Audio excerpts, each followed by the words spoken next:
What is up, guys, and welcome back to the PLO Poker Vlog. It's a sunny Wednesday afternoon as we head down to the Aria Poker Room, my personal favorite battlefield for PLO cash games in the city of Las Vegas. Upon arriving, we get called for a seat for the 5-5-10 game, which has been the most consistent mid-stakes PLO game in this city for years.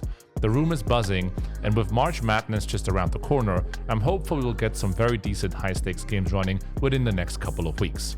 I get chips at the cage and head to the tables. The buy-in is capped at $2,000, and that's what we buy in for.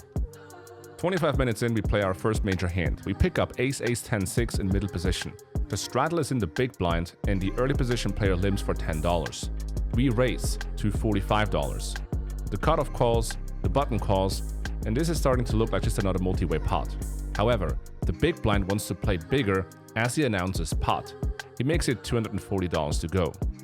As we are awaiting the early position player to fold, so we can 4-bet pre and isolate the big blind, the early position player flicks in the call. Our hand is a clear-cut 4-bet as we are able to get in half our stack, which will make it a lot easier for us to realize our equity. We stick to the plan and we put out a 4-bet to $1,050.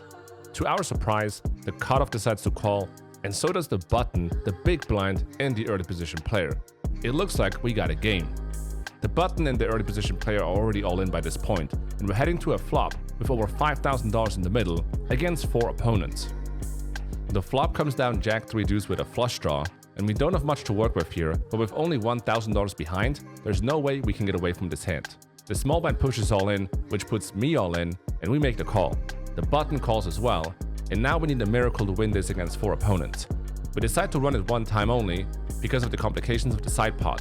Running this twice would just slow down the game unnecessarily. The turn is a deuce, so there's a chance we still have the best hand here if no one has a deuce, pocket threes, or pocket jacks. The river brings in another deuce, and we table our hand. Everyone else mucks, and we take down a huge pot early on, and just like that, we're up over $6,000 30 minutes into the session.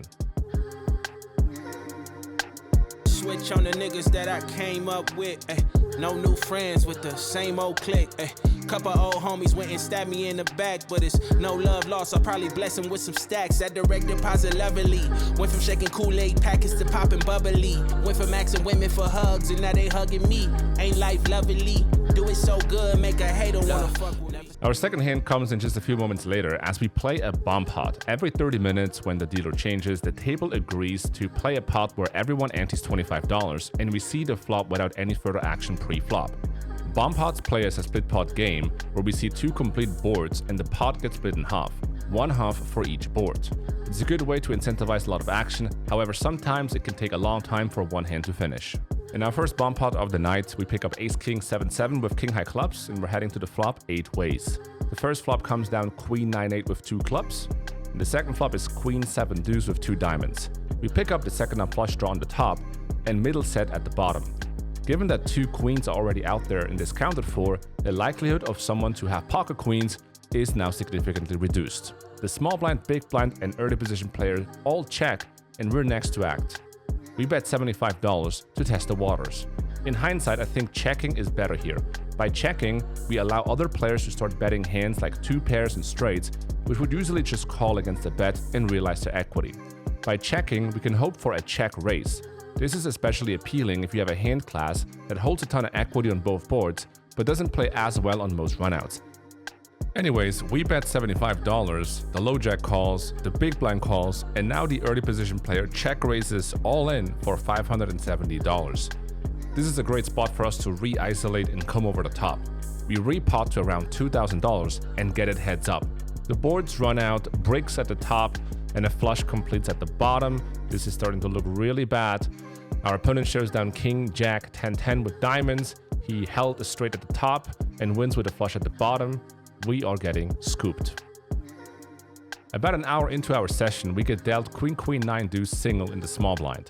The button is the straddle, so we're first to act and we make the call. The big blind calls, and the under the gun player, a new player who just sat down with about $1,800, makes it $35 to go. The button makes the call, and given the small raise size, we decide to also stick along. The big blind gets out of the way. The flop comes down queen 6 deuce rainbow, and we have flop top set. We check and flow, and the preflop aggressor puts in a $100 chip. The button calls and we have a decision to make. We should raise here, given that we're out of position and can't control how many bets will go in on the turn. We don't want to scare away our opponent though, as most of his holdings should have very low equity against our set. We want aces and kings to continue, as those hands can connect to a combo draw on the turn, which usually means we can get stacks in as a big favorite. We make it $300. The preflop raiser goes into a deep tank before making the call. The button folds. The turn brings in the 9 of clubs. My opponent has about $1,500 behind. Given the size of the pot, there's only one move. We pot it. The early position player goes into another deep tank before pushing all in. We snap it off. We table our queens and our opponent shows ace king queen 6 with king high clubs. He flopped top 2 and turned a flush draw. It's a cooler. We decide to run it twice. We need to fade clubs to win an almost $4,000 pot. The first river is the king of spades. We hold. And the second river is the 3 of hearts. We scoop the whole thing. About 2 hours into our session, we pick up ace, ace, queen, jack, and the hijack and raise it up to $35. The cutoff calls and the big blind defenses straddle. We go 3 ways to a flop of ace-6 deuce with 2 clubs. The big blind checks. Even though we block top pair with our 2 aces, there are plenty of straight draws and flush draws present. We decide to bet $75. The cutoff calls. The big blind goes into a deep tank before sizing me up and raising to $325. This is a competent player, which makes our decision a bit tricky. Given how deep we are, a re-raise will be perceived as very strong, and our opponent most likely is going to fold a lot of hands we dominate, such as lower sets and 2 pairs. However, we also have to consider that there's a player behind us who we don't want to let draw out on us for too cheap. The big blind might not stack off with 2 pair and sets, however, we could also run into top pair in the nut flush draw, and people generally have a hard time folding those hands. We make it $1,000. Unfortunately, both players fold. And this brings us to the last hand of today's session. We pick up Jack 10-9 3 single suited on the button, the straddle is in early position, and the players ahead of me fold, so we raise it up to $40. The small blind 3 bets to 120, the big blind folds, and the straddle calls.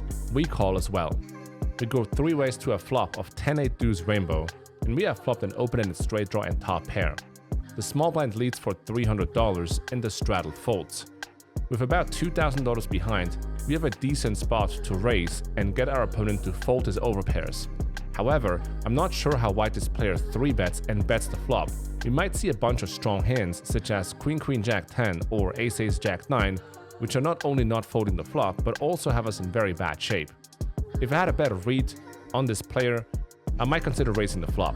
But this player is unknown to me, so I just call and see a turn in position. The turn brings in the 3 of hearts, and we have turned a very deceptive 2 pair. Our opponent bets $1,000 and we shove for 2k effective. Our opponent reluctantly makes the call and says I'm good. He says he needs the board to pair.